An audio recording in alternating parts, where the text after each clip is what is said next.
What's going on, people? What is going on? You are now tuning in to the Six Man Convo. Let's get it.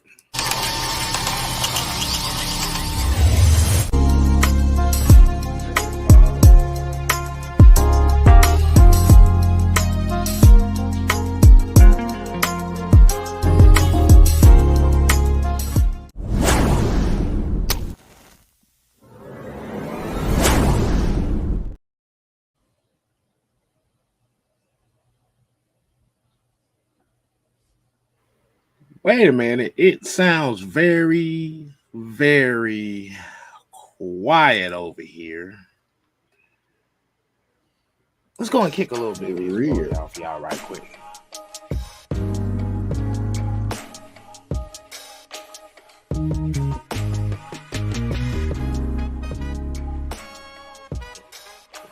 Well, ladies and gentlemen, boys and girls, children of all ages, 2/3 of the heavy hitters present to you with the six-man combo on a Tuesday night where I am your host, the six-man K Styles, aka the residential fullback. And to my stage left, as y'all already know who this is Senator Palpatine. This is Sabu. This is the mad scientist, Mad Mike Sports. Where the number one phrase we got over here is bad things don't last, but bad guys do. Shout out to the late great Skyhawk, aka Reza Ramon Chico. Now you already know we gotta go ahead and kick this off right with what?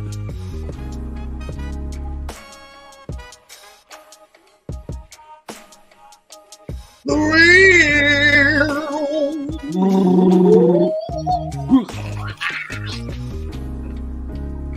roll call. And first of all,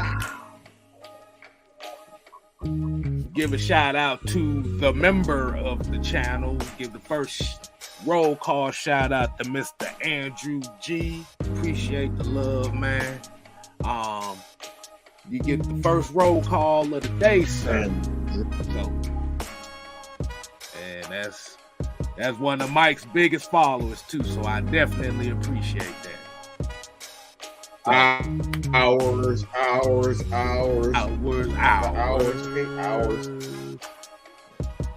Exactly. And so the rest of the roll call is gonna go to Pat Norris. We got Big Ant in the building. Jay Diaz, ATL Leo, D Coleman. We got the therapist ATL in the building. So AFN is heavy and over here. So you make sure you show them some love. We got Ted Sports and Gaming, Trey Hill, Tony Hall. We got my people, Sonia in the building. Ephraim Jones, that's one of my day ones right there too. He said, damn, y'all be on time all the time now. Yeah. Apparently when you take naps after you get off at least a good time at work, you'll be able to get on. All right, we appreciate you. That's one of our day ones right there. We got Anthony White in the building. We got New Flame ENT. And that's all we have right now. So we're going to go ahead and we ain't even going to do a cut down. We just going to cut the music just about boom. All right. We appreciate y'all tuning in to the six-man convo. As we already know now that the Super Bowl is officially over.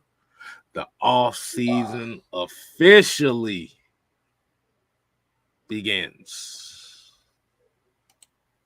Appreciate you. Like I said, appreciate everybody as usual. So, Mad Mike.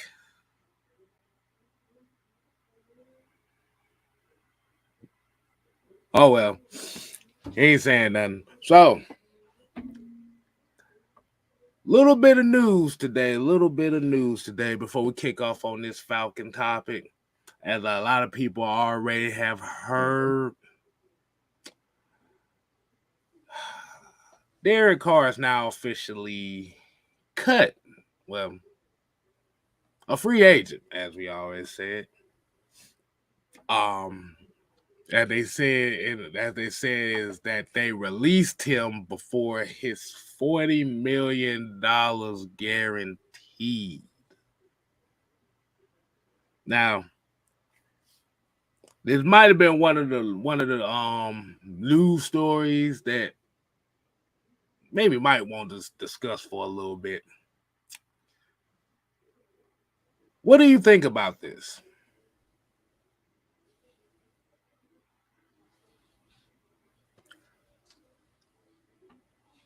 What you doing there, brother? Well, says he's not there. Hold on. Give me a minute. Yeah, give me a minute. Okay. Do you think? All right. So I'm gonna give you my thought on this, man.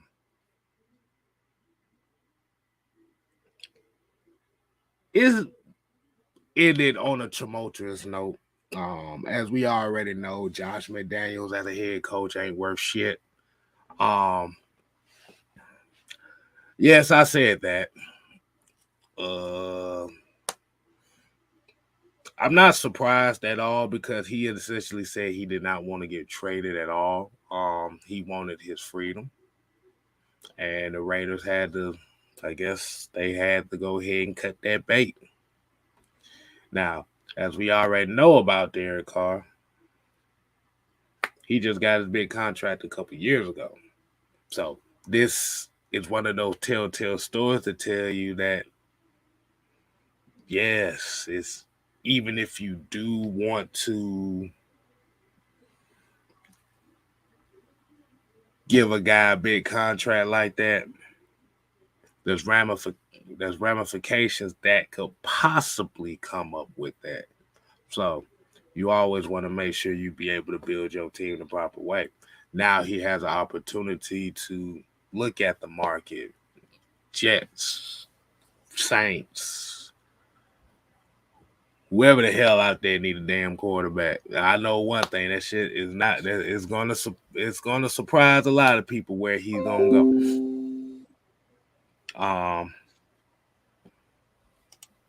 MD Coleman, you said they messed. Oh yeah, that's right. They cut his ass. No, they benched him with like 2 games left. Yeah, but and no, Derek Carr to the Atlanta Falcons is not an option, people. Out there in Twitter land and social media, y'all can kill that noise. I don't want none of them problems. I don't want none of them things here. We good over here. All right. All right, Mike, you still on hiatus? You want to get your take on this right quick before we get to the main event? Hell no. To the no. Hell to the no. Hell no. To Derek Carr. Hell to the no. I'm good on that. I'm not paying another $30 million on a quarterback until we get our guy on defense. I'm not doing right. Exactly. I'll be damned. I'll be damn. Nah, I'm good. I'm all about developing the guys we got right now, and which is very interesting too. Let me see if I still got that thing up. I'm gonna let y'all see if I let y'all hear it. Atlanta Falcons put this out a little bit earlier today. I'm gonna let y'all I'm gonna let y'all hear this. When you hear about the culture that's being built now, you watch the way this team plays for 60 minutes. As I'm a free agent, that's attractive. You're going to be able to affect this roster big time. And now, you have the money to do it. We had a plan from the very beginning, and now we're in the next phase of that. And this is going to be a different offseason than we had the previous years. We do have a young core, but they have to take another step this offseason because we are going to continue to work hard to build this program. So everyone has to look at this offseason and take on that challenge, which I know they will because we have the right mindset. So evolution that happens even with the coaching staff, naturally be changes offensively. And a big part of that is a coordinator. You're not just going to add one player to a certain position and then all of a sudden the sack numbers go up. It's about improving the total team. I can see the vision for what they want to build, and I'm willing to do whatever it takes from my standpoint. All hands on deck. Everybody all in, or you got to get on. This time around next year, the goal is definitely to be prepared for the playoffs. The direction that we're going here in Atlanta is the right direction. I firmly believe it. I've seen how hard the guys play, obviously up close, and it's something that I wanted to be a part of. You know, we're in the business of always improving our talent. You know, that's just what we do, you know, whether that be development. And it really doesn't matter how the players get here, whether it's a high draft pick, a undrafted free agent, you know, a free agent from another team. Is, you know, once we have them, they're ours. You know, and so it's our job to improve the guys that we have and the guys that we bring in and ultimately make it the best that we can in Atlanta. I think a whole different Good Drake Lord, is going to this come thing out is a next lot season. longer than I And thought there's a it lot was. that's left on the table for me out there. I And thought know it was just a clip. So, I ain't know I was watching the whole all I got to movie. do is go out there and grab it. I'm excited for it. It's Drake London. Okay, that's all I need to got. That damn, I ain't know. I thought it was just a clip. I ain't know it was a movie trailer, man. My bad, y'all. I sat here about 3 minutes listening to that. But that's kind of the thing they put out this morning from what I saw. What'd you think about that? What did you take out of that intrigued you the most, Mike? That everybody's on board. The guy that they picked, they fully behind them. I think that's been the question, whether or not these guys have been behind them. Like when I see it, I don't see any question of whether or not they've been behind the guys. I think the thing is, mostly is people just ain't really listening. Just because they're not saying yes or no doesn't mean they ain't saying yes or no. Right. It's like I think when it comes down to it, it's like you just gotta listen, man. It's like dealing with a woman, and it's probably the perfect day to even say this because it is Valentine's Day, and happy Valentine's Day to all you sugar mamas out there, sugar daddies. No, I'm just bullshitting. Just happy.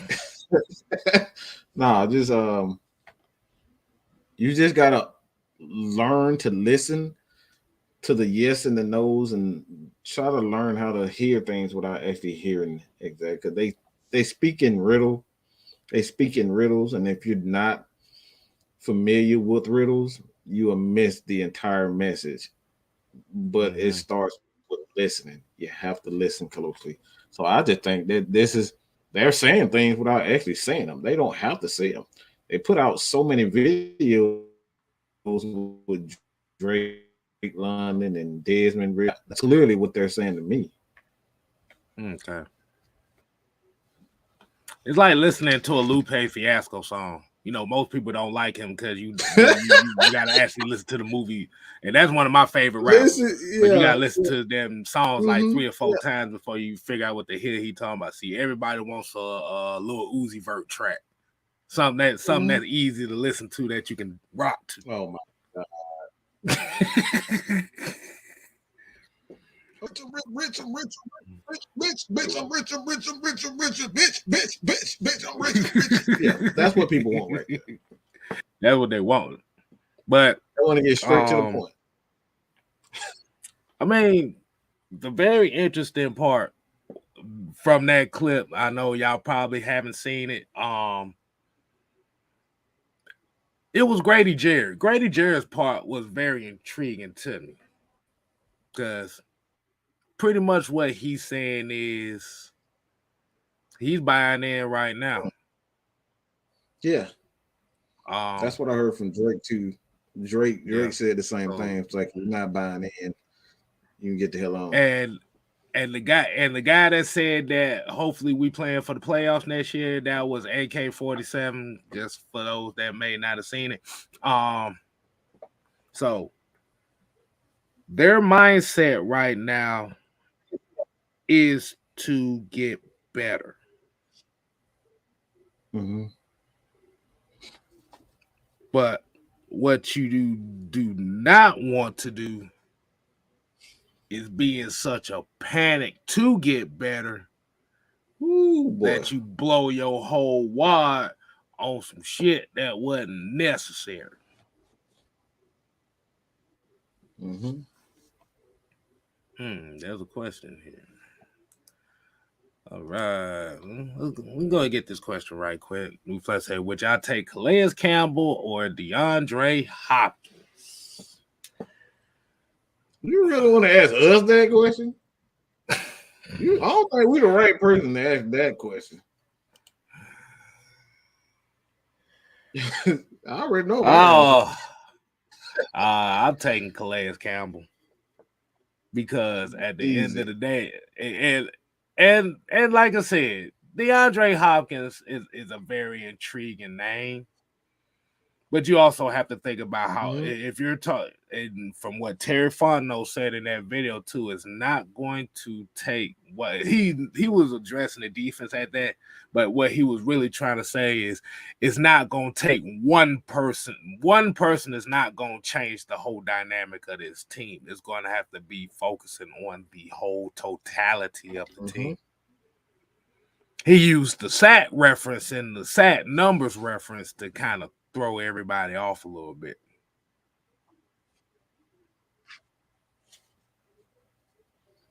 And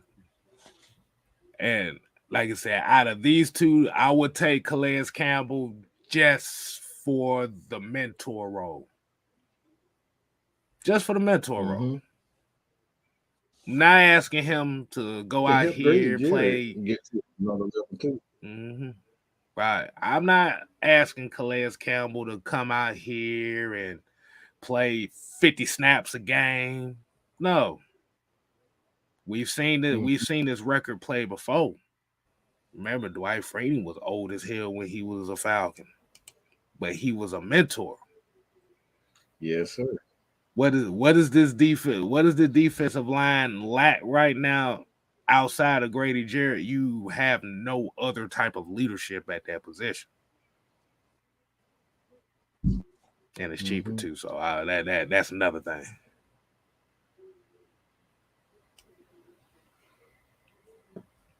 But because I think with Hopkins and this is where and I'm gonna give you a reason why I would not say Hopkins. It depends on how much you have to give up for him.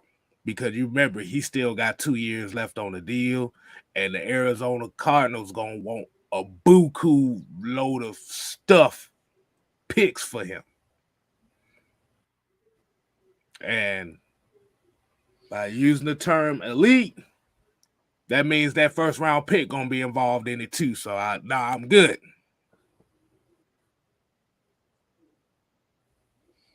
Yeah, them first round, 3 picks for me are essential. Them first 3. I ain't going to say all first 3 picks going to be gone. But that first round pick going to be gone. And no, I can't have it. Yeah.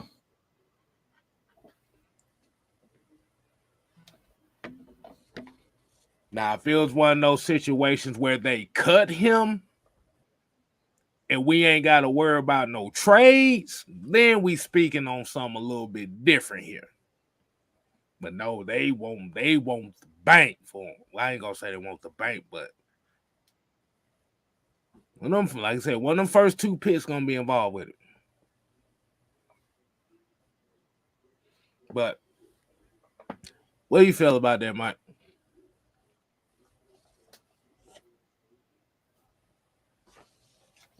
I second that emotion.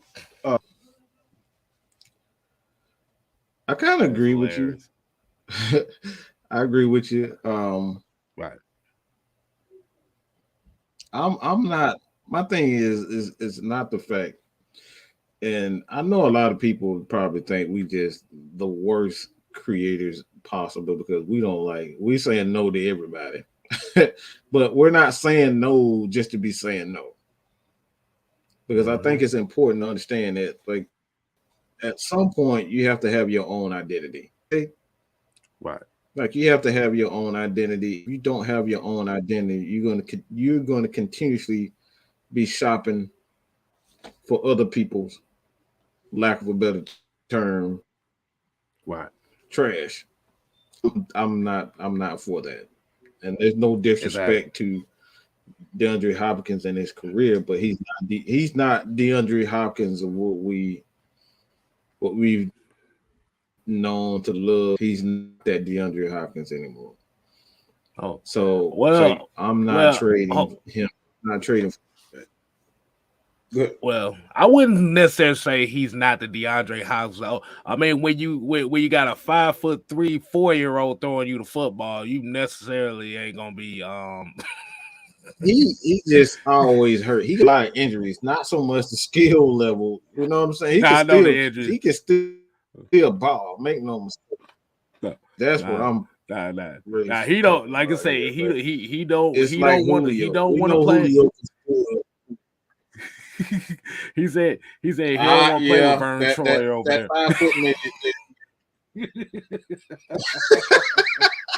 Damn, not Vern Troy. He don't want to play with Mini-Me over there. Jesus Christ. Wow. But a lot of this stuff is really going to come down towards to what the plan is. Because they said phase 2 of the plan. And like you said, because they're not coming out and saying what phase 2 is, it like I said, it got people in the uproar. Either it's in the uproar or it's like okay, mother, you need to tell me what the hell y'all got going on. I'm tired of being. I don't like surprises and I don't like suspense. Yeah, I don't think anybody likes surprises. Right. Just tell me what it is, dang it. Exactly. So.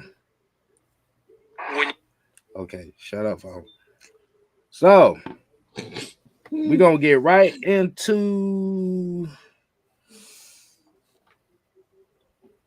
and I want to give a shout out to 1/3 of the heavy hitters, our brother Utah Sports, because he came out with a series of videos the last couple of days pertaining to why should we Rashaan Evans, and then he did Lorenzo Carter.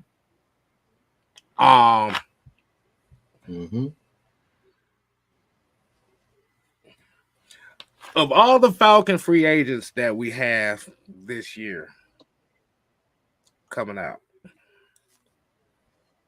who do you think should be the primary focus as far as in-house money? Who should be the primary focus? Or, like I said, it ain't got to be all. It ain't got to be just one. It may be 2 guys. Therapist is right here. He said, in chess, you don't telegraph moves. That what makes it so serious. That's a fact. You can't telegraph everything because now everybody's got a beat on you. But I want to ask everybody watching tonight. I'm going to name, like I said, if anybody knows the free agents, like you said, we got Lorenzo Carter, Caleb McGarry, Lamade Zaccheaus, Isaiah Oliver, Rashaan Evans, Bradley Pinion, Keith Smith, Eric Harris, Demir Bird, Jermaine Ifedi, Michael Ford, Anthony Fursker, Elijah Wilkinson, Vincent Taylor, Bo Brinkley, Daryl Hodges, Nick Kwiatkowski, Michael Pruitt, Jaleel Johnson, Kobe Gossett, Matt Dickerson, Chumi Adoga, Abdullah Anderson, Liam McCullough, and Rashad Fenton.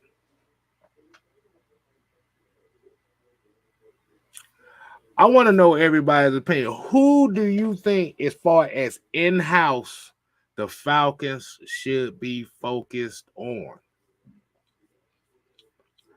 Now, you already know the two guys that, well, it's three guys really.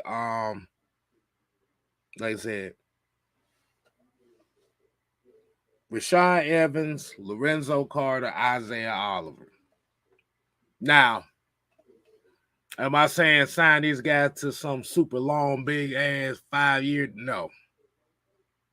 But what you need in these guys is, because these guys have been successful with this group on defense, they're not going to cost that much. But what they do is you will still have that experience, and you still have guys that are quote unquote quality. They give you quality playing time. Because at the end of the day, this team is still young. This is a relatively young team, and you need as many veterans as possible. Now,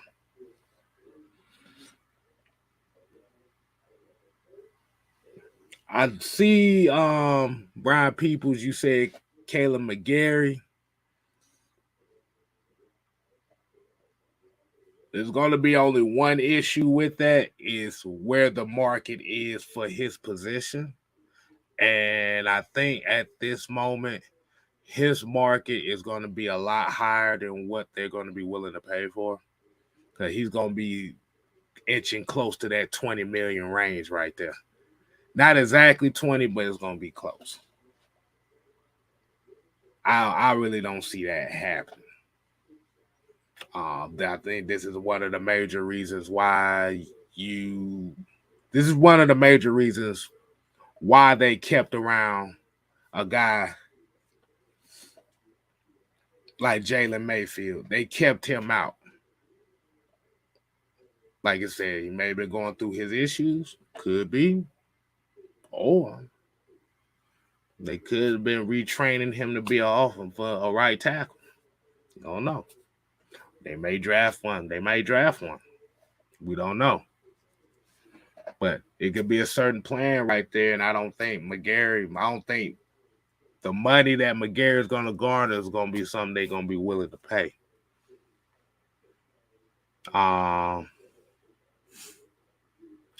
Let's see. I'm going to read a couple of these comments, see what y'all think. Nathan Floyd here said Carter, Evans, OZ, and Pruitt. I think OZ might be gone. I'm going to be honest with you. I think he might be gone. I didn't really see too much with Ritter. I don't, like I said, that's going to be a tough case for, like I said, you got Demir Bird out here who has shown a lot of the big play ability that this offense pretty much had all year. He's been one of the main big play guys. Like I said, OZ has been somewhat reliable, but the big plays hasn't been there with him. That may be on fault mostly to Marcus Mariota, but I don't think they've seen enough of that big play potential, that big plays from him for them to warrant to keep him. I hate to see him go, but it is what it is. And Michael Pruitt, he's staying. Too much chemistry. If you want to bring, like I said, when you have a young quarterback like that, you got to have everybody he has chemistry with. You got to keep at least a couple of those guys around. And it's kind of good that he got the chemistry with Drake London, Michael Pruitt. Now you're just waiting to see what he does with Kyle Pitts. And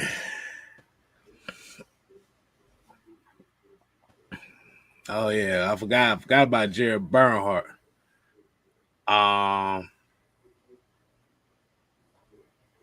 Let's see. Yeah. Right. So I think a lot of people may be digging that. They may be looking at, okay, Jalen, they might move Jalen Mayfield to right tackle. I mean, if you actually look at Jalen Mayfield's game, it's similar to Caleb McGarry. The biggest difference is Caleb McGarry ain't never had to play left tackle. So you got to reset all those fundamentals and stuff like that. Yeah, a lot of people. Yeah, I think a lot of people kind of agree. Like I said, they may possibly see him move to right tackle. I'd be down for it. You can still get you another right tackle in this draft if you need to. Yeah. I mean, But you I better don't get think- used to seeing it. Cause I don't, like I said, I don't think they're gonna be willing to pay that $17 to $20 million price tag for Caleb McGarry. I don't think you can at this point. Mm-mm. You haven't developed the team yet to give out. See, that's the thing with people. It's like teams that dish out money like that, or the teams that are desperate and coming out of the agency. I mean, not free agency, but rebuilding, spending money, and then you think like Dallas, who trying to get to the next level to get Super Bowl, i.e., what the 49ers did. So it's like you don't just go around spending money because you got it. Like, you have to have a foundation set before you even get to that point.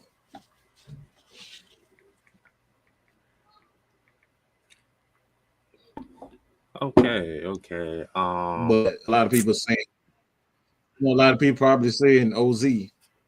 Like I do think he'll be back. Like for one, in the right price.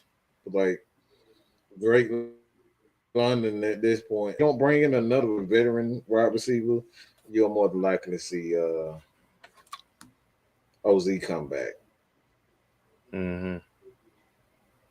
I wouldn't like, but it's predicated on what you saying, chemistry. Really, just based on chemistry. If he has chemistry with Ritter, he'll be back. If he doesn't, well, see, you wouldn't want to be you. But then you got guys in the draft that you can. Actually, there's a lot of speedsters in this draft too, so it could be one of those cases where they may draft another one.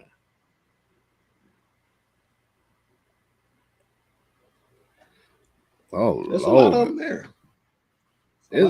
It's a lot of injury-prone receivers in free agency. Good googly moogly. I mean, yeah, I don't know if they're gonna take a chance. Hold on, let me Nelson Aguilar, Sterling Shepard, DJ Sharp, Randall Cobb, Marvin Jones, Julio Jones, Byron Pringle, Alan Lazard, Jacoby Myers, Deontay Hardy, Juju Smith, Jarvis Landry, Matthew Slater, Cam Sims, N'Keal Harry, Aston Dullen, Matt Collins, Jamison Crowder, Andre Roberts. Damn, he's still playing? Yeah. Yeah, I didn't know he was too. DJ Mayfield was he was a swing tackle. He played he mostly played right, but he played left as well. Yeah, good Lord. Marquise Goodwin, Brashard Perry. Yeah, it's a lot of injury-prone wide receivers in this damn free agency class. I don't think.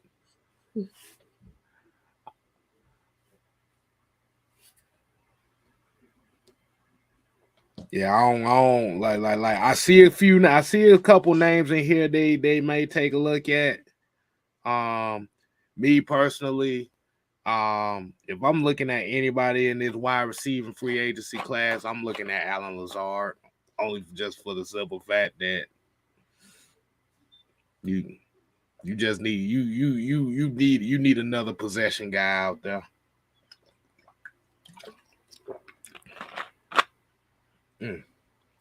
Damn.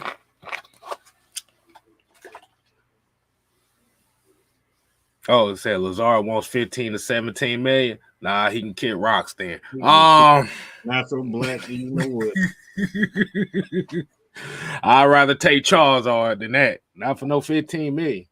That man said Charizard. God damn. I'll take a goddamn Charizard in a heartbeat. That man said Charizard. So, Mike, since you then graced us, hopefully everything got worked out over there. So the question I had earlier was of the in-house guys, who do you think the Falcons' primary focus should be on, especially in-house? Take care of the trenches. See if you can work a deal with Caleb McGarry first and foremost. The trenches is the most. After watching what the Chiefs did to that Eagles defensive line, I got to put more emphasis on the offensive line. Even when it comes down to that left guard and center position. Everybody keep talking about, we need to give Desmond Ridder some. No, we don't need to get Desmond Ridder any competition. We need competition on that O-line first and foremost. If you can't block for the quarterback, we're good as a damn quarterback. We should have known that shit when we gave Matt $50 million and we didn't upgrade the damn offensive line. But now I'm not gonna go back into it because I'm not having PTSD. No, I'm not. I'm not having PTSD. Bro, we can't. We can't have PTSD. I'm not. See, I'm looking at this. This isopropyl alcohol over here. I might drink it. You talking about PTSD? Okay, I'm good. Okay, but, feng shui. Like I said, feng shui. I'm good. But yeah, I'm looking at Caleb McGarry first and foremost. Before we even get to wide receivers, we got to make sure this D line and offensive line is taken care of first and foremost. Okay. Like I said, if you can't protect the quarterback, there's no need in going out and getting all these wide receivers. And I'm gonna just be real. A lot of people are just so far up. Cincinnati's behind, but one of the reasons why they keep failing is because they can't protect the quarterback in places. That's the facts. That's the truth. Explosive offense, but when it matters most against the best defenses, they fold. And that's the offensive line. Yeah, they either can't run, they stop pass block. They stop running. They stop running the football. Mm-hmm. My bad. I ain't mean to cut you off, man. I just wanted to get No. That's man. No, you right. No, you damn right. You damn right. They stop running the football, and there's one thing, and one thing that we will say here, especially when it comes to when you have like that kind of situation where you literally have almost 3 1,000-yard receivers. Somebody gonna have to get cut because now you in a situation, and I know y'all haven't heard the rumor mill going out here, but these fools talk about Justin Herbert can possibly sign an extension worth $300 million this offseason.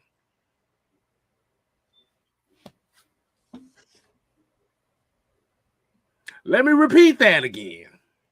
Whoa. Let me ask you a question real quick. Let me ask you a question. I'm not certain, but didn't they lose Because they Yeah, score they cut. more points in the second half. Okay. So the answer to that is to get a quarterback more money. Okay, I got it. Yeah. I mean, you think about it. They say they quote unquote cap casualties is Keenan Allen, who's their best receiver. And who's the other one that was the cap casualty for him? Khalil Mack. Yeah. I'm just not a fan of Herbert. Like, I'm just not. To me, he's nothing more but Kirk Kittner Jr.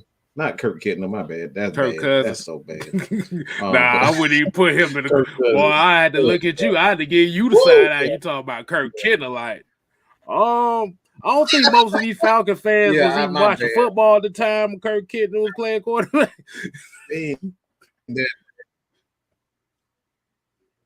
Mm-hmm. I like, bro. No, I don't think they were watching when that happened. Nah. I want to ask everybody: do y'all remember? Do y'all remember that 03 season? Do y'all remember that 03 season when Michael Vick got hurt in the preseason?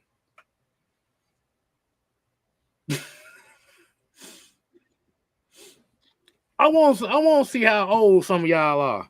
Do y'all remember that 03 season? A few people. I'm just waiting on some answers.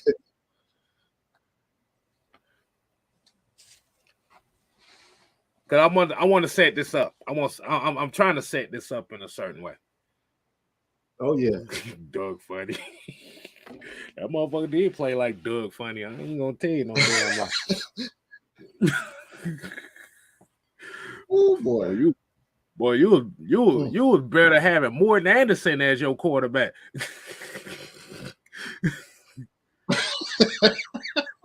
Yeah, Doug Johnson and Kirk Kittner was some of the worst. Not talking about quarterbacking. It wasn't like it was on Joey Harrington levels bad. My.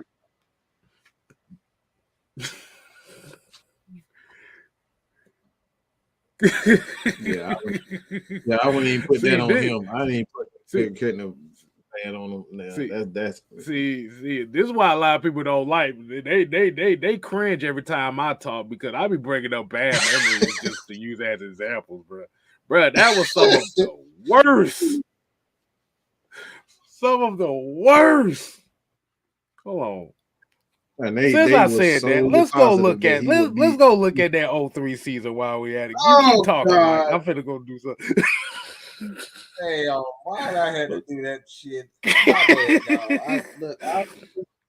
My bad, I said now K-Style can't help himself but to bring up even more. Oh boy, let's look at these numbers, shall we? Okay. Let's look at some of these numbers. Hold on, where the statistics? Who the hell? Mike Morosky. Yeah, I don't remember that damn name. Mike Morosky. Who the fuck is that? Let's show passing, shall we? Yeah. In the 12 games that Michael Vick missed in 03, the Falcons were 2-10. Oh my God. I'm sorry. Doug Johnson had 8 touchdowns and 12 interceptions on 56 completion percentage.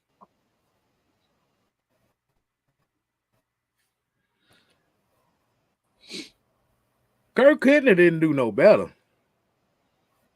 This dude completed less than 40% of his passes, man. Oh, there you go! God damn! Wow! Like Elizabeth, that's bad. I'm coming to join you. That was one of them moments right there. He was that bad? Bro, it was horrible. Yeah, that's bad. Oh, see, that's why this is why Denver ain't as bad as y'all think he is. Right. We seen some horrendous quarterback. Right. If y'all put, like I said, the way some of y'all talking to him, y'all putting him on this Kirk Kittner, Doug Johnson level type of court. No. No.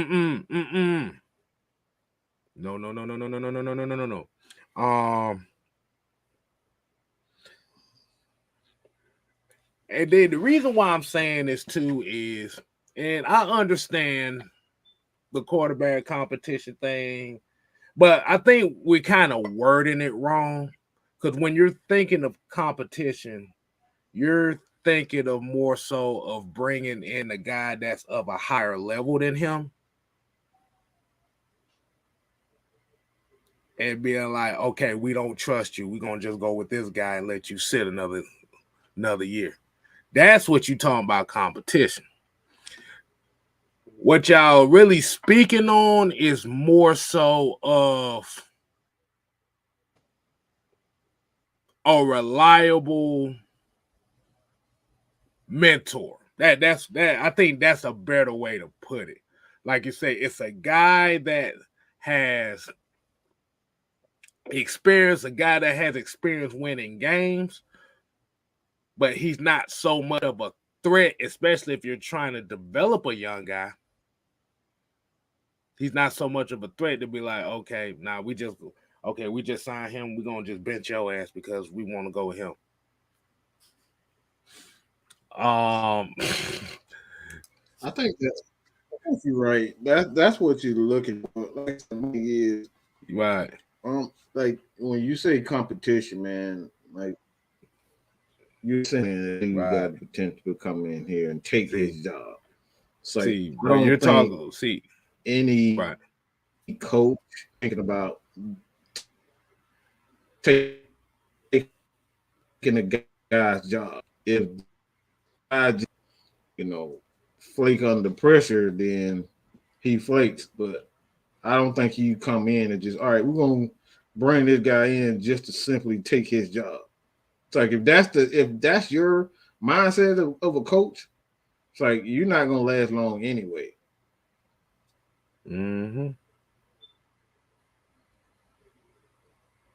Hey, shout out to Brian Peoples with the $1.99 super chase. I need a bottle of gin hearing those numbers. Dude, boy, 40%. Good God Almighty! That mm-hmm. The NFL average is about 60%. So he around that time, right? Around that time, it was like 59%. Around that time, 59%. It was about 60. Well, 60. Rounded off 60. Yeah. He was still that bad. Oh God.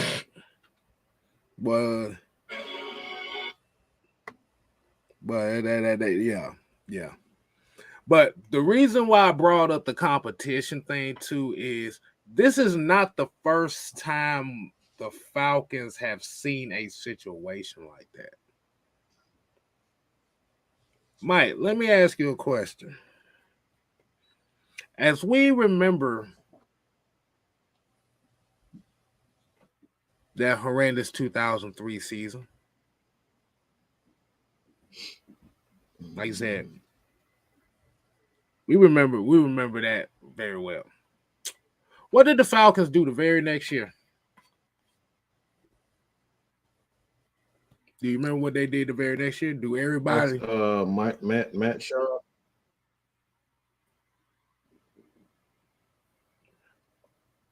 They drafted Matt Schaub in the 3rd round the very next year, and boy, the city of Atlanta was livid.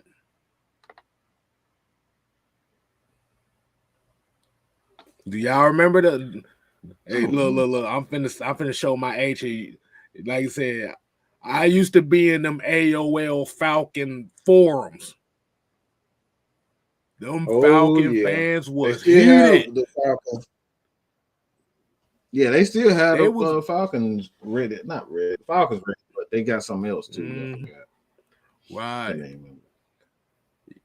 Yeah, a lot of them fans was ready to boycott this team just the fact that they did that. And it was like, why would you draft another quarterback? We got Michael Vick. He's cool.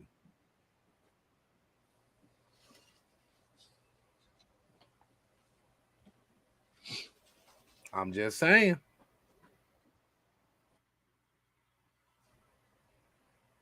Think it's a waste, to be honest. If you didn't want the doctor, you have second guesses anyway. Why draft him in the first place? Mm-hmm. So, at the end of the day, when we're talking about quarterback competitions, when we're talking about things like that, it has to go all across the board. I know we always say you can't be roster watching, but when you look at a lot of, and this is going to be the last little bit we talk about the quarterback, but when you look at a lot of these new young quarterbacks that's out in this league right now, like you said, the Patrick Mahomes, the Josh Allens, the Justin Herberts, the Tua Tagovailoas, the Joe Burrows, the Jalen Hurts, like the new generation of quarterbacks. The new generation of quarterbacks is cool, but the problem is when we talk about our quarterbacks, it always seems like our quarterbacks are the only ones that need competition. And the reason why I say that too is you ask the question, okay, so you got a lot of these young quarterbacks that these teams is developing. Who the hell is they backup quarterbacks? Half of these motherfuckers couldn't even tell you who they backup quarterbacks is. Hell, I can damn barely tell you who they damn backup quarterbacks is. I ain't gonna tell no lie. Hell no, I know I can't. So let the process run its course. This is all we're saying. I mean, if you look at Washington and Brian People brought up Cousins, well, they drafted 2 quarterbacks, but they kept neither one. Mm-hmm. So it screwed them by drafting 2 quarterbacks. Right. Because you traded away all that draft capital for RG3, then and that was the one Dan Schneider wanted, and then fucked around and drafted Kirk Cousins in the 4th round because that's who Mike Shanahan wanted.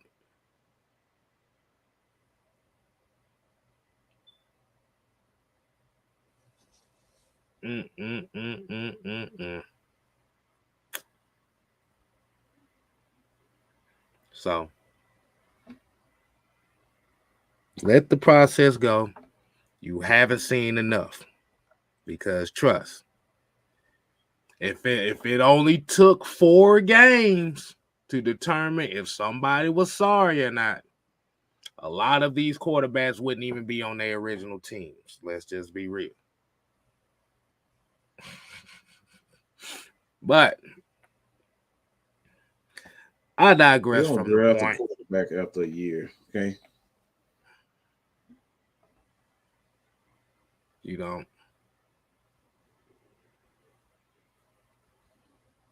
If you got big plans, if you quote unquote got big plans for the guy you got, you don't draft.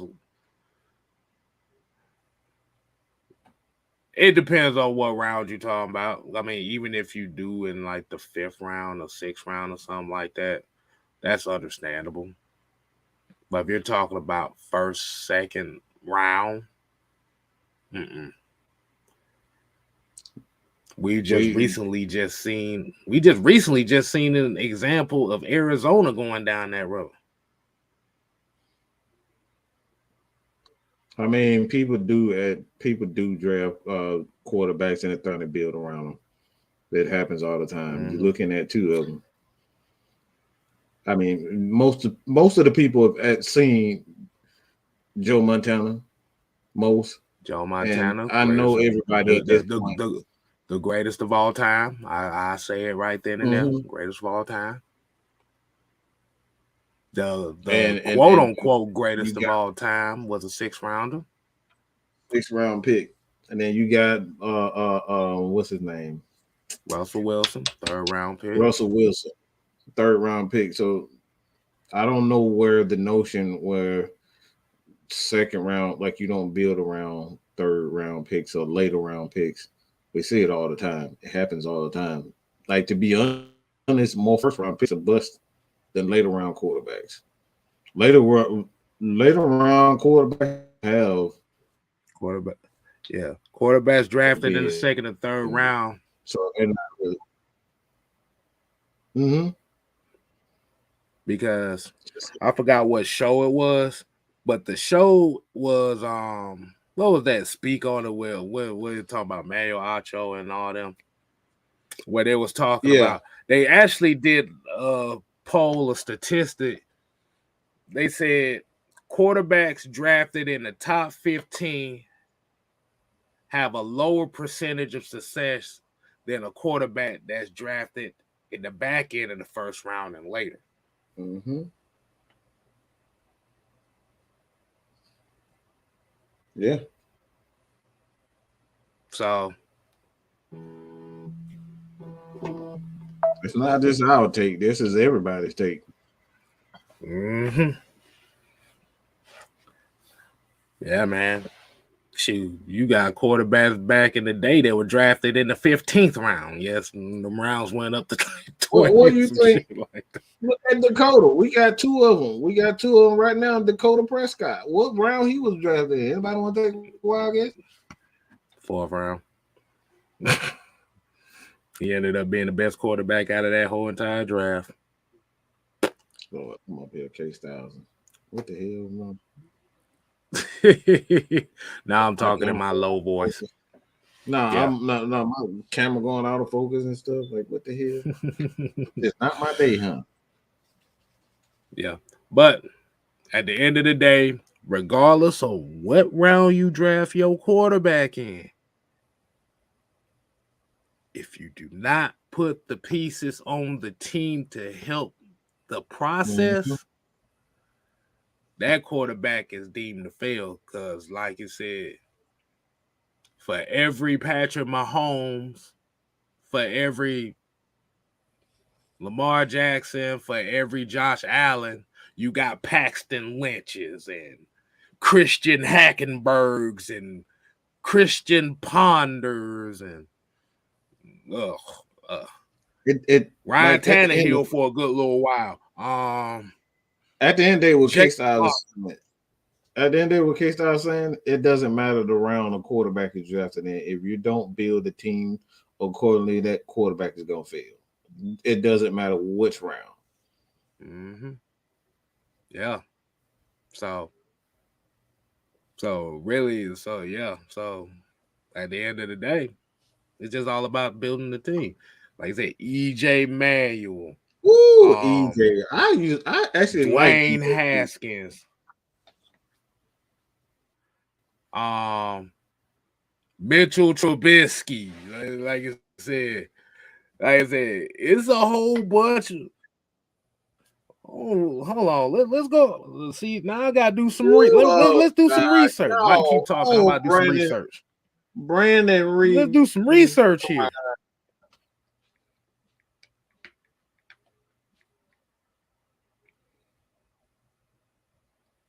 First round QBs. I say since. No, it's not telling. 2000. It's about value. It's about value. Don't matter. It don't matter. See, look, this is the draft process. Let me explain something to people when it comes down to the draft process.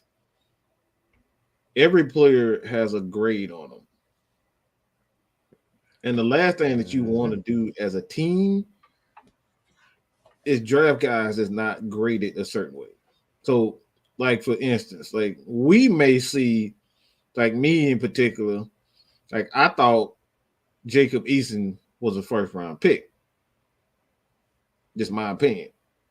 Looking at him in college, you know, he didn't develop the way that I thought he would, but his skill set, you know, in college, I thought he was a first round, you know, a lower first round pick. And what ended up happening, the scouts got a hold of him. They looked at him. They saw him work out. And it was like, nah, he's not as good. He lacks mobility. He doesn't have the footwork. He doesn't have a lot of things. So the grade on these guys gets lowered once these scouts get a hold of them. So the grade go down. Desmond Ritter didn't have a lot of those grades because he didn't play against elite talent. So what tends to happen? Those scouts see these guys. It's like, well, yeah, he's pretty good, but he didn't play against Alabama a lot. He didn't play against Georgia. He didn't play against Clemson. He didn't play against the bigger team. So the grade go down. The NFL does everything by grades. They do everything by grades. And when they draft, like even if you trade up in the first 5 picks, they have a grading scale about how many picks to move up to this spot, to that spot, to this spot. Like they have grades. So it's not even so much, all right, is Desmond Ritter and it just goes for anybody. It doesn't matter. It's based on those grades. They really strict on these grades. And based on those grades, Desmond Ritter, or not just Desmond Ritter. Like some people thought that Kenny Pickett didn't have any business being drafted in the first round based on these grades. So that's why he failed. And he and Malik and quite a few other quarterbacks dropped into the second, third, fourth round. So that's why these guys ended up dropping that low. So it wasn't necessarily his skill set. It was based on those grades. AKA the hype. The hype. That's all it really comes down to. Achilles Smith had one of the highest grades. He had one of the highest grades ever. Oh Lord! Everybody remember you didn't just say that name. Hey man, now I gotta go back to 1998 with your see. I was trying to stick it to the 2000s, but I'm just saying, Achilles Smith graded is one of the greatest. Like he graded high when it comes down to the scouting grades. Like even Tony Mandarich, you remember him? The offensive tackle. Oh, you talking about the Incredible Hulk? The Incredible Hulk. The Incredible Hulk punk ass. Yeah, he had one of the highest grades ever. That's why they took him. I believe it was number 1 overall. So it's not necessarily in the NFL. That's all about how they grade you. It's not even about the that's why we be wondering how guys like Vic, not Vic, but Von Miller. I think he went didn't win to top 10 or something like that. Yeah, he was the second overall pick.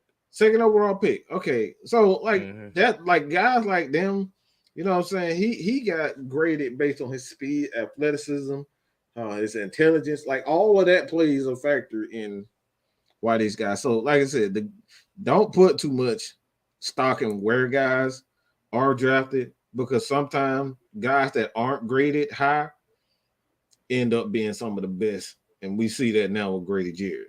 Like I said, that's the last thing that you really want to be focused on is like, all right, where a guy's drafted. It's really the value. Right. Like you said, it's just gonna come down to who fits in your damn system. Now, if you just drafting guys just because, and that dude may not be a fit for your system, now you in a situation where it's like, shit. Hold on. Let's see. Oh my God. I mean, Kurt Warner wasn't even drafted, bro. Kurt Warner was bagging groceries at Piggly Wiggly. So, like I said, I don't put too much stock in draft picks, man, where guys are drafted because of things like that. It's all about the value and where and how these coaches can, do with your skill set. That's what it comes down to. Nobody would have seen Tom Brady at Michigan and then say he would become the greatest quarterback of all time. Ain't no way in hell. What? Hell no. He was not very good at Michigan. He was okay. Okay. He was trash. I've seen some of them old school Michigan games. He was Boy, not. that dude was garbage. Ain't no But way you would it's have always about. Mm-hmm. Now, you know what that means. Player development. Yep. Putting a team around him. Mm-hmm. All right. Okay, so I guess this list is so weird. I guess it goes all the way to 2016. But let's start with 2000. Let's go to 2000, okay? First round draft picks. No member, son. Let's get that one real quick. Oh man, we appreciate it. We got the new member. Pick up the pieces. Shout out to the Driller Man. Driller Man, we definitely appreciate you over here. We appreciate you, man. Y'all, everybody give a shout out to the Driller Man. Oh, damn. I forgot about that. Yeah, that's right. Tom Brady lost his starting job to Drew Henson. I forgot about that. Yo, he right. Golly. Appreciate that, Brian. I forgot about that. Dang. I forgot about that. What, Driller Man, welcome to the family. We appreciate you, bro, as always, man. But let's look at these first round quarterbacks while we at it. Okay, y'all ready for this list? So apparently from this list, it goes from year 2000 to 2016 because for some reason it doesn't go all the way up to where I wanted to go. But just know Paxton Lynch's name is on that list. Okay, Chad Pennington, Michael Vick. Okay, we cool with that. Let me see. Go downhill from here already. Patrick Ramsey, Joey Harrington, David Carr, Rex Grossman. Yeah.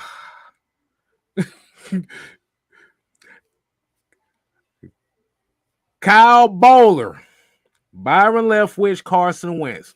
They weren't too bad. Like I said, I ain't gonna shit on them like that. Mm-hmm. J.P. Lossman.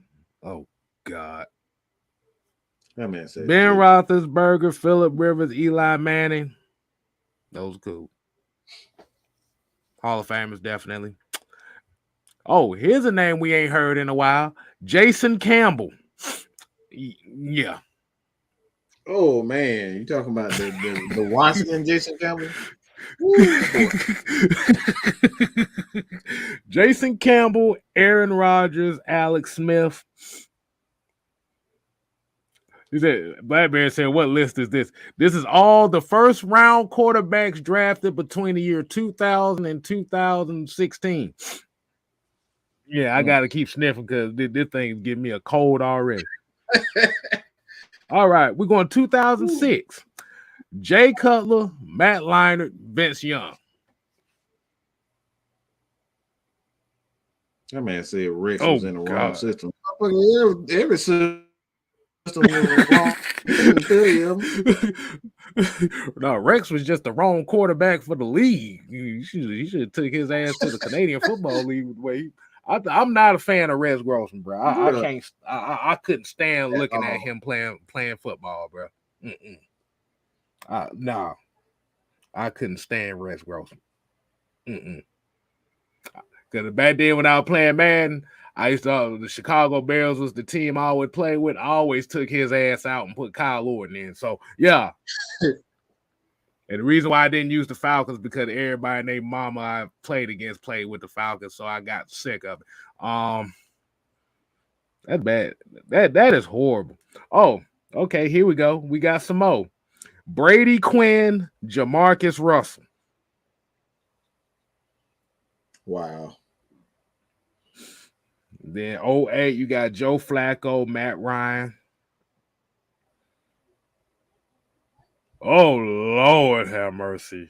Okay, it's about to go back downhill again.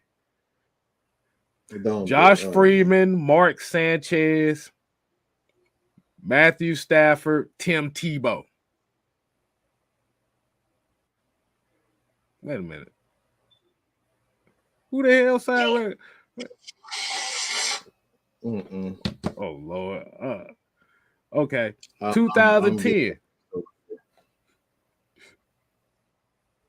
That motherfucker didn't lead no damn bear to the lying ass up. Lying motherfucker, you.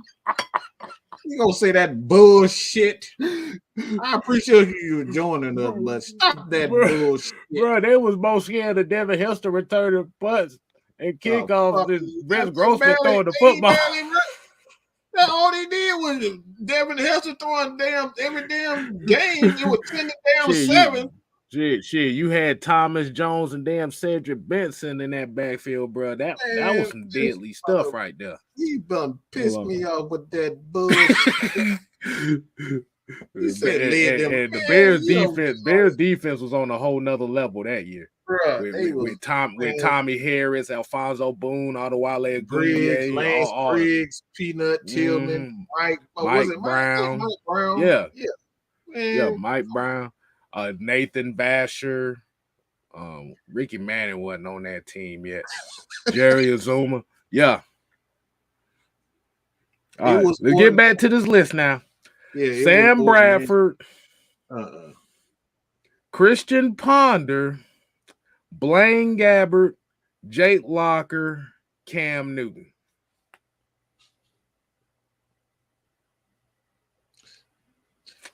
Brandon Whedon, Ryan Tannehill, RG3, Andrew Luck. Keep scrolling. EJ Manuel, Teddy Bridgewater, Johnny Manziel.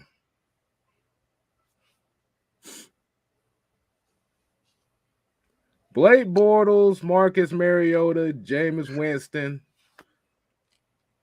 Paxton Lynch, Carson Wentz, Jared Goff.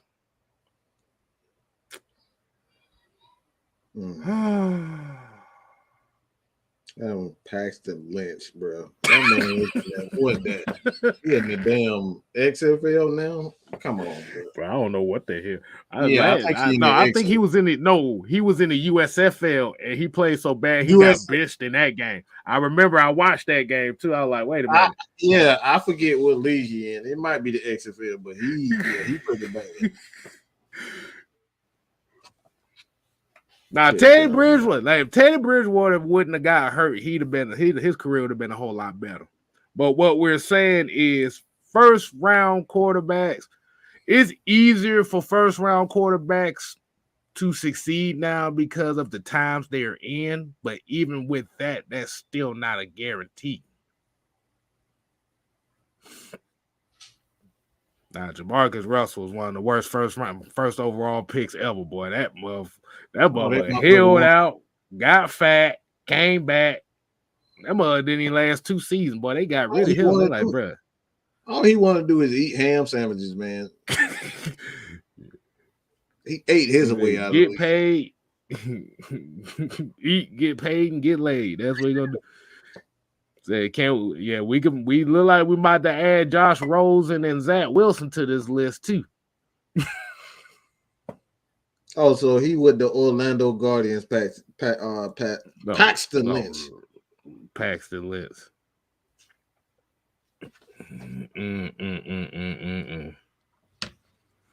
It's a lot, like I said, man. There's no guarantee with quarterbacks in the league, man. Right. Shoot, Jordan Love still waiting on his damn turn.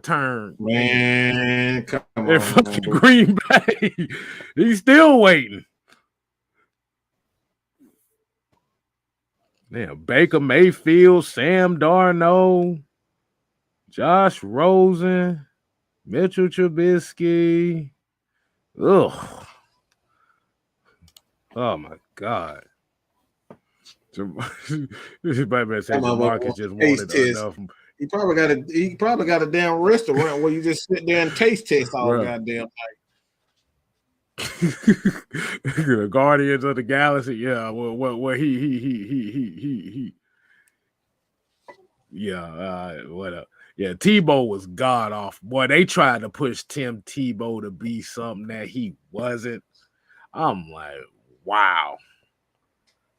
He was trash in college. All he did was run for touchdowns.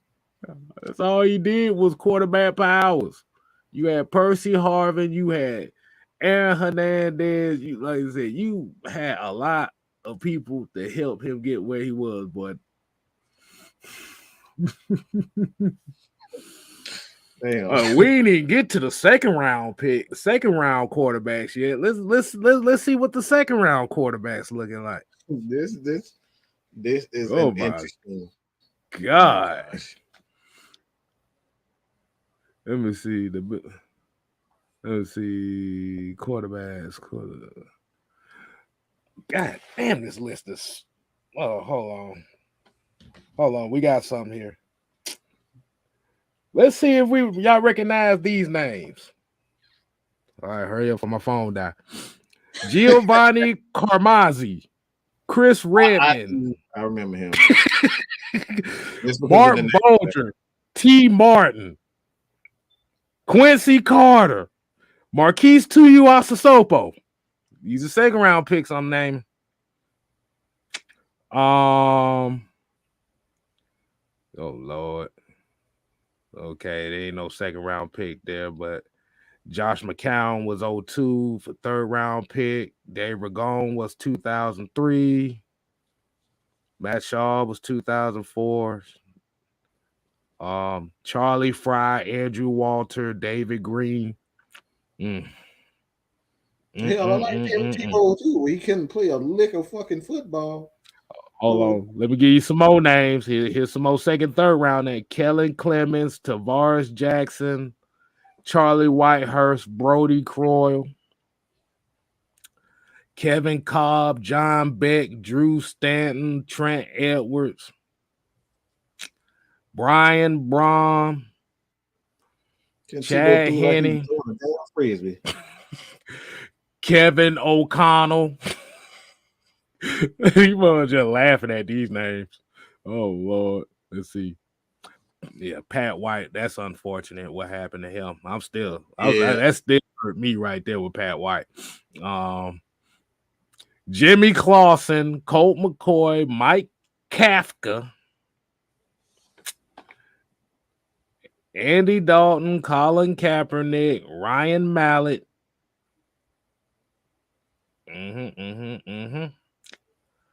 Brock Osweiler, Russell Wilson, Nick Foles, Geno Smith, Mike Glennon. Oh God, I forgot about Taj Boyd. He was a quarterback. Yeah. Derek Carr was a second round pick. He turned out good. I already said Winston and Mariota. Yeah, Carson Wentz. Christian Hackenberg, Jacoby Brissett. I don't remember that name. I Look, Deshaun Kaiser, Davis Webb, CJ Beathard, Mason Rudolph, Drew Lock, Will Greer, Jarrett Stidham, Jalen Hurts, Jacob Eason, Jake Fromm. No, God. Bubba, we not doing that. We staying away from Ohio State and Alabama quarterbacks. Kyle Trask, Kellen Mond, Davis Mills. Just as bad as Georgia's quarterback this year, so we ain't doing that. Georgia done had some pitiful. I just went down the list of all Ohio State and Alabama quarterbacks. Woo, boy.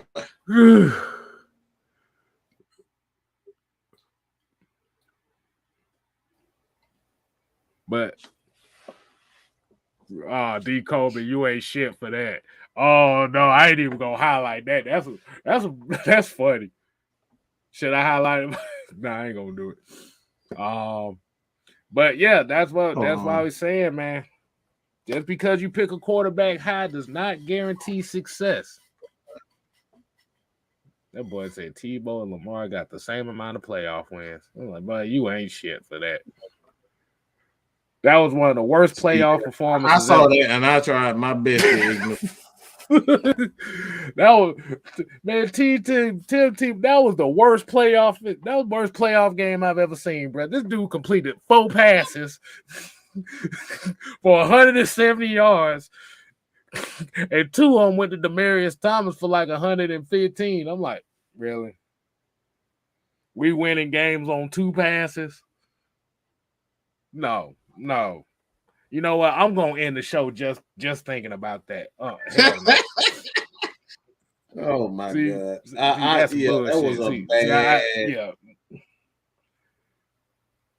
Tim Tebow was one of the worst quarterbacks to ever grace the NFL field.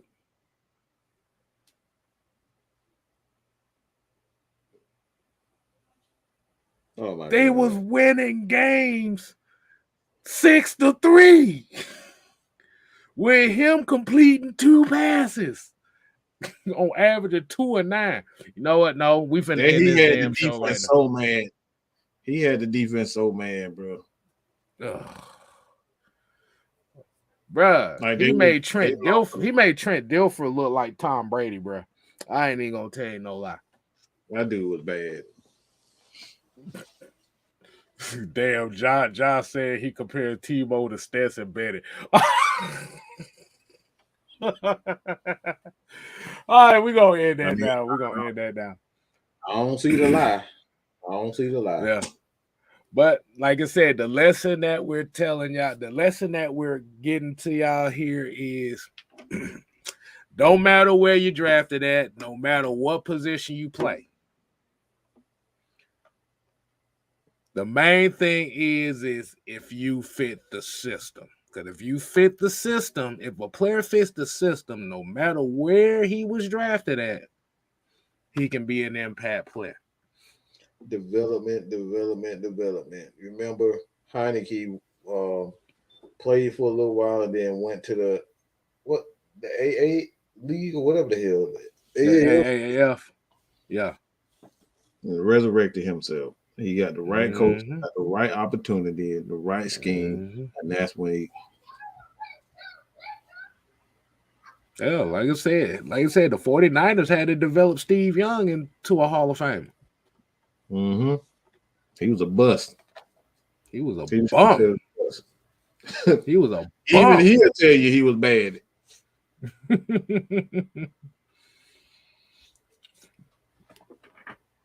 But like you said, you can't. Like I said, you can't fit. You can't fit a square in a round hole. Mm-mm. The only way you're gonna do that is if you shave the edges off, and a lot of times you ain't finna shave shit. But just like I said, the process is here. You either cool with it, you not. It is what it is. They don't give a damn what we think. If they process involves building the team the proper way, those processes to build the team the proper way. So go ahead and end it on some good music, man. Hold on. That's what she said. All right. Need a bigger hammer. I don't know what the hell they talking about here. I just saw a hammer there. He just said that's what she said. I'm like, I don't even want to know what that conversation was. But we appreciate everybody tuning in to the 6-Man Combo. Like I said, it was very interesting subject to talk about. So we kind of rambled about a bunch of stuff, went down some bad memories about the fans, but that's what I'm here for, to remind y'all where we were. Now, if you really want to go down some bad Falcons memories, we need to get the OG on here so he can tell you about the good old bad days of the Atlanta Falcons.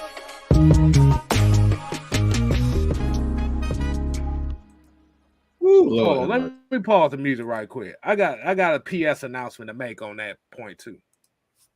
How old are the Atlanta Falcons again? Since 1966, right? 66. 66. So that's quite a long time, right? Am I correct? Oh, yeah.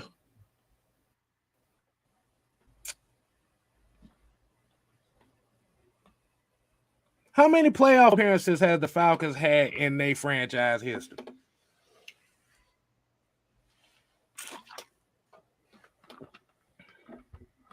I looked this up, so I'm just gonna ask everybody.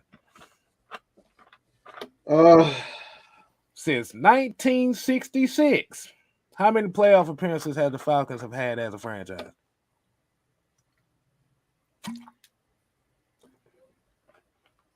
I know it's less than 15. You close.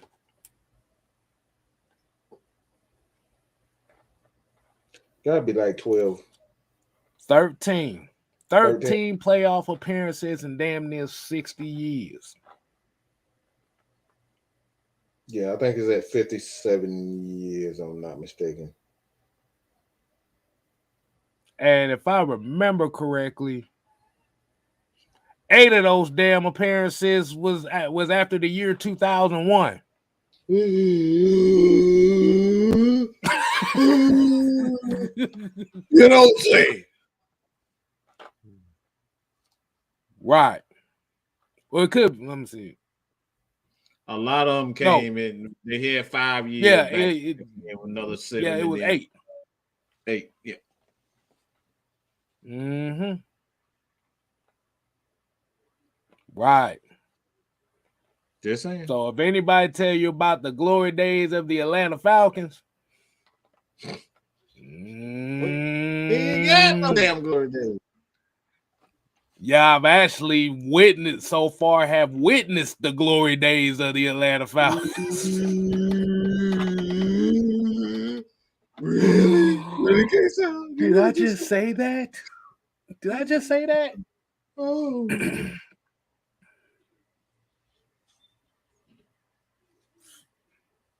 So all this I'm just trying to keep it real poverty franchise speaking motherfuckers. Y'all ain't seen poverty. Y'all ain't seen trash. Y'all think this is trash? Yeah. Might want to Don't let OG Sam next time you see you're gonna let OG Sam tell you about the good old days. They went 10 years without a playoff appearance. Shit, probably longer than that without actually watching them on TV. Shit.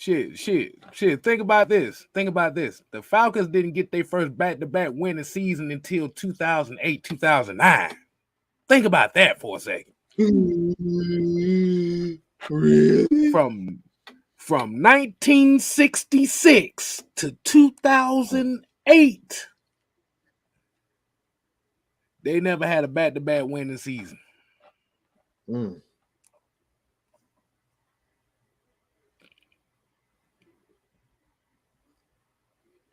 So y'all think this is hard times? We all want to win.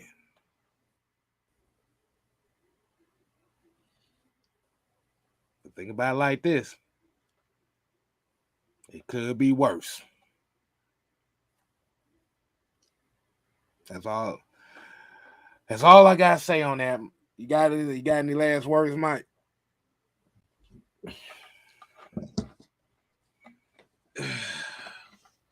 Appreciate what you have, because you might not see it ever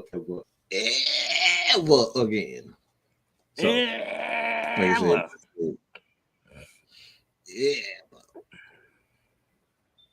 because we already missing them already, and y'all don't know how to fucking act because them two ain't here no more. Right. Just saying. And think about it like this: the Falcons have the 5th worst win percentage out of any franchise in the league.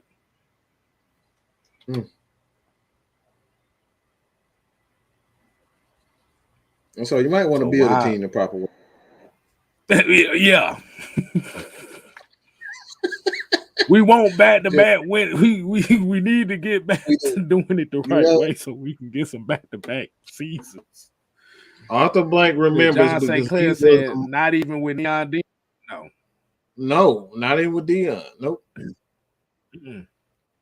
On top of that, like I said, the damn, I forgot what the fuck I was gonna say that quick. Damn, fuck it. Yeah. Yeah, they've had good defenses, but their teams were never balanced. They like I said, at those times, their defenses were pretty good, but their offenses were absolute garbage. They was the Grits Blitz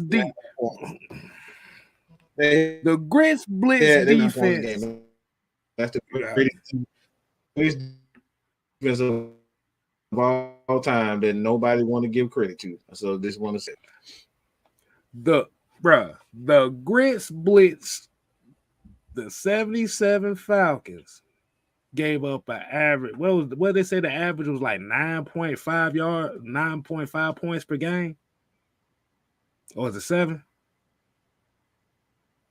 No, it was actually lower than that. It was 7.9 or something like that. 7.9. Yeah, I believe it was like 7.9. Okay, I did. I kind of got that backwards. The offense averaged 9. The offense averaged 10.5 points per game. All right, I had to give y'all a little bit more bad news before I get off. So y'all think y'all seen the worst of the Atlanta Falcons? We under the age of 50 ain't seen good. So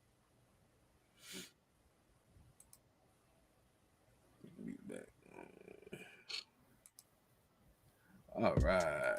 So we definitely appreciate everybody tuning in to the 6-man combo.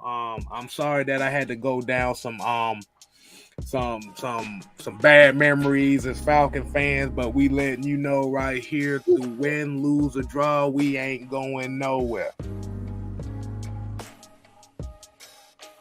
And I always tell folks, if you have a consistent problem with the way they do things, or because of the players that they may not get, that you feel like they'll never get nowhere if they don't get certain type of players, if you know this franchise ain't finna do it, this franchise ain't for you.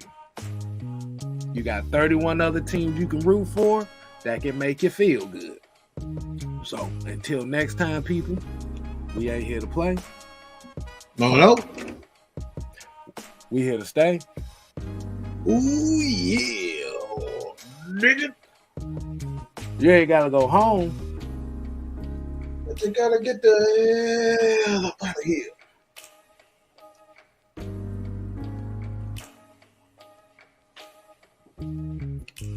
I'm telling y'all, bro. Y'all gonna be asking for a quarterback to get drafted, man. Y'all may fuck around, and the Falcons may fuck around and trade back and draft Stetson Bennett in the second round. Y'all really gonna be mad. Nah, we ain't having it. We're not doing that. Yeah, you can laugh because you're a damn Georgia Tech fan, okay? Shit ain't funny, goddamn.